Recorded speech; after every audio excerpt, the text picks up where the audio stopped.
So ladies and gentlemen, welcome back to part 15 of Macka's 1965 Chevrolet Impala Convertible project. These videos are being released to you guys in the public forum via YouTube as a fundraising platform for MND Victoria.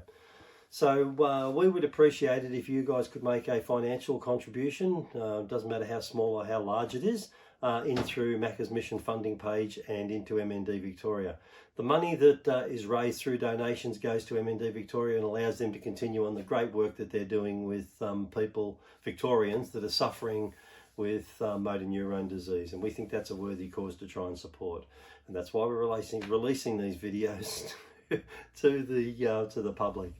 So I'll stop talking now. I'll throw you into the videos and you can see what we got up to this week on Macka's 1965 Chev. Here we go. So there's the car that they were working on yesterday. They stripped all the paint off the top. Peter had taken off the sides, and I think it was Carl that was here yesterday that got all this off. And so it's starting to look like it's getting ready for being prepared for paint. I think the first thing that goes on is the high fill, and then they've got to block it all back. I was talking to Vince about that the other day, and Vince is up here now. There's Vince. Say hi, Vince. Hello. And what Vince is doing is doing the windscreen and getting the windscreen either out or, I suppose, is that what you're doing? Out? Yeah, out, yeah. So there's a look at it. I'll just go and put the door down because there's quite a breeze blowing in, and it's about 3 degrees. And then down here we've got all the bits that are ready to go back on. They're I guess they're for the rear because they've put the front together. We'll go up and have a look for that. So that's there's the bonnet release and the bonnet supports to hang onto the bonnet.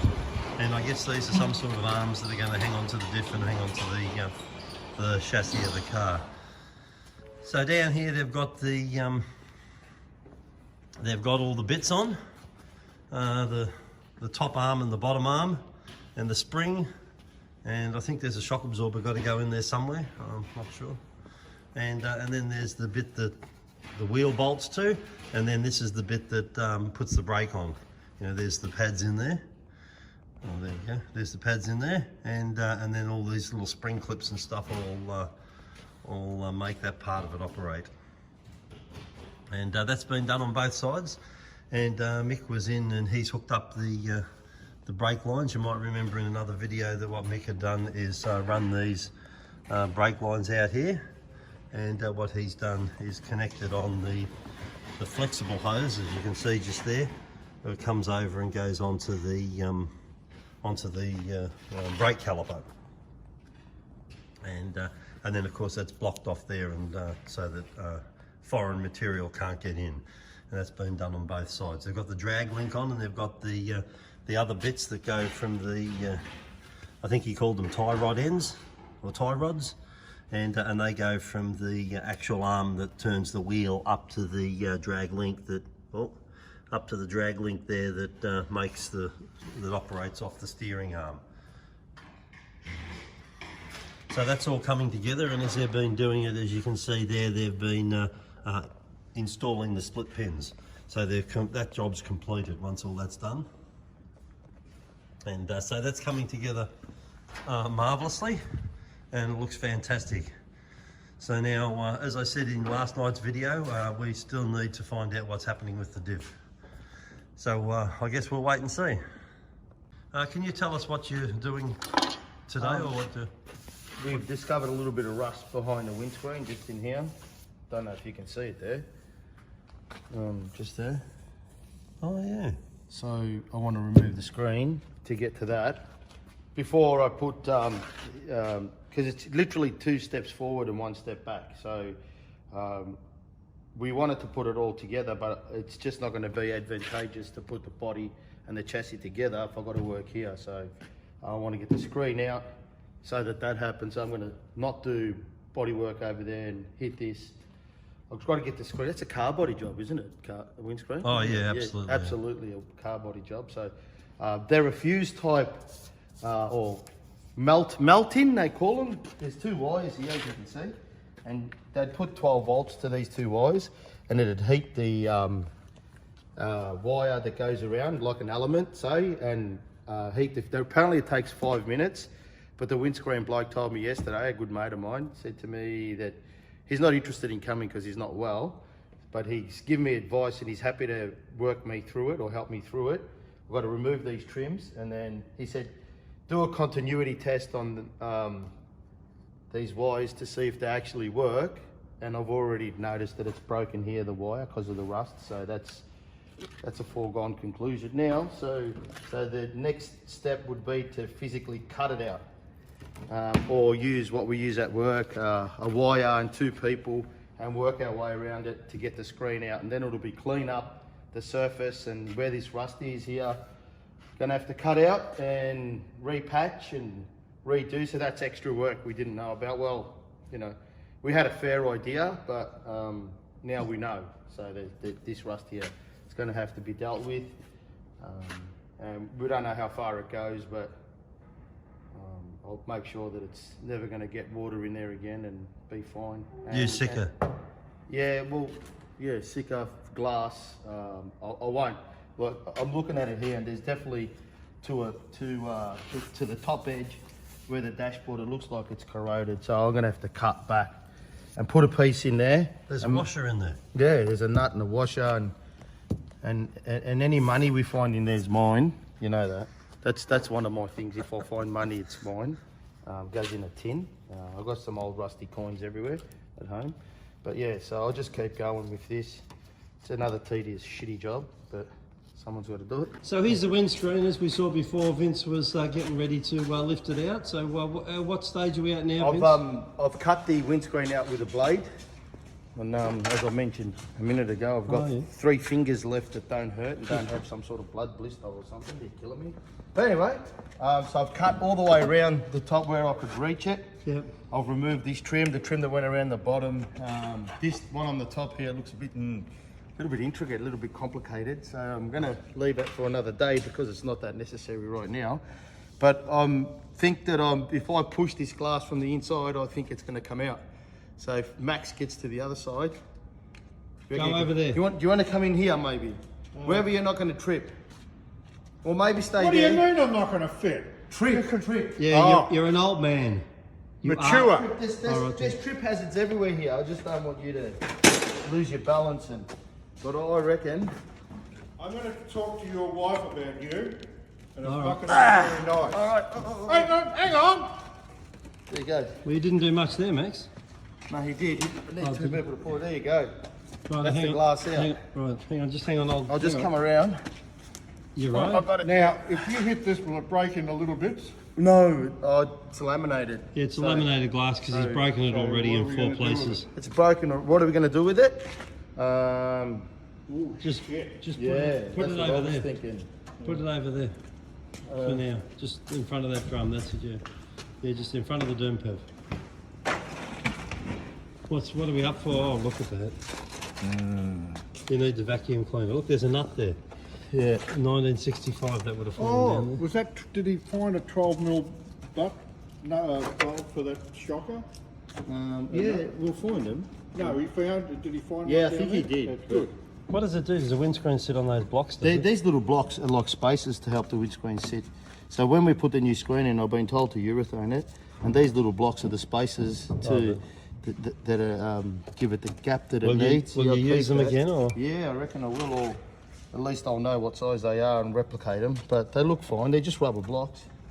I've got everything in this bag that I've pulled out from here. But this. Is this the dashboard? Yeah, she's a bit nasty, isn't she? Well, that's coming out, isn't it? Frank was talking. No, this is the pad that's coming out. This part. Yeah, but that's part of it. No, it's not. That's steel. Oh. It would be nice if it was part of it. So now it's going to have to come off, and that's going to have to clean up, and I'm going to have to put patches in that. So Yeah, that's pretty. so You can see right through that's why we've done this now. You can see right through to the Yeah, bottom of the car. Just there. yeah, you can. Yeah. Well, I'm going to have to, without burning the car to the ground, I'm going to have to Fix do it. some work in there. Yeah, I'll clean it all up, prep it all, wire wheel it all, and then patch the very bad places, and then wherever I don't need to go cutting and chopping, I'll probably glass it And this is all alright up here, looks like. Yeah, it looks all right. Yeah. No, it didn't come. It wasn't too bad in the end to pull out. There's the wire that goes all the way around it. Oh yeah, that's the one he said, check the Fuse, continuity. yeah. And he said to me to install the new one. Yeah. It'll be just urethane, so that's not hard. We do that on trains every day, so I know where to get the stuff. So we'll just prep, clean, activate, sicker, place. We'll shape it all, and then happy days. And I do believe this trim should be put on before the glass. Goes in. Yeah, because to get to these screws, a little bit hard. Yeah. I've struggled a little bit. I had to cut 1 or 2 of them off. Oh, they're the screws just there, are they? Yeah, and 1 or 2 of them were that badly corroded in there that I cut them off like that one there. Yeah. So I'm gonna have to drill that again. I cut it off without damaging the mold, so that's good. And realistically, for what we see of this, that could, if we don't want to remove it from the car, we won't, because we can polish it where it is. We've got people that can do that with today's little buffs and stuff. Not that hard. This is my main concern. So I'm going to have to do this before anything now. So Yeah, that's it, yep. I'll do this, crack on.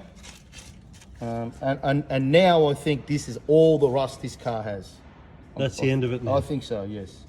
There's nowhere else we haven't prodded. This is the only place we hadn't ventured to, but we're there now. So. Yeah. So there's a bit of a look at what's happened after it's been cleaned up, and as you can see there's a fair bit of rust just in the car and also in the dashboard appliance, the bit that bolts onto it. So that sits over, as you can see in there, that sits over the top of it, and it's just rusted in both sections. So it's rusted through this first, and then the water sat in there like it did on the bus, and then rusted the structure of the car out. So there's a bit of a look at it. I can't stop talking because Dire Straits is playing and everybody likes Dire Straits. So that's why I'm talking a lot. Right, so what we're about to do here is remove the dashboard cluster, and Vince is going to pull it out now. And there it is, and that exposes all the inside in there so that we can see what's going on. I can still get this out, give me more, and we will be pulling this out. Oh yeah, and there's a couple heater vents. Couple heater vents I can pull out as well, and then that'll give me access to all that rust and more love and glory. Here's some news for you. That's there's a date there, K&F, obviously the people who made the clusters in the day. 27th of January 1965. Yeah. Wow. Made in the USA. That's amazing. What else is there? There's a date here as well. That's 65. Is that May 22? No, January. Oh, January 22? Yeah, 22, 1965. So that was made on the 22nd, and that was made on the 27th. So they didn't hang around much, the parts, did they? No, straight into the car. Straight into the car. They would have been banging them out. That'd be made in China now. Yeah, they would have. The Mexicans. You wouldn't be making that in USA. The Mexicans wouldn't have been making these anyway. It would have been African Americans. We've spoken about that before, but there you have it. Yeah, wow. 224,000 miles. Probably. That's probably been in the clock a couple of times. Yeah, been to Darwin and you'd back. imagine. Yeah, you'd imagine it's been through. We'll clean that up, see how it looks. So, ladies and gentlemen, I've just popped up the Macca's Mission funding poster created by MND Victoria. If you scan the QR code at the bottom left of this poster with your phone, it will take you directly to Macca's Mission funding page. Here, you will be able to nominate the amount you wish to donate as your financial contribution to MND Victoria. Alternatively, you can use the link located in our comments below of this video. This link will also take you to Macca's Mission funding page where you can make your financial donation. Either way will show us support for our efforts with these videos, allowing us to achieve our ongoing aim of raising funds for MND Victoria. Also, we would ask you click the thumbs up button, share these videos with your friends, and subscribe to this channel so you do not miss out on future videos as they are released each Monday at 7 AM until we reach the end of this series. Many thanks for your time to view this video, also for your financial donation. It is all very much appreciated. We look forward to seeing you all again in next week's video. So for now, for me, it's bye-bye.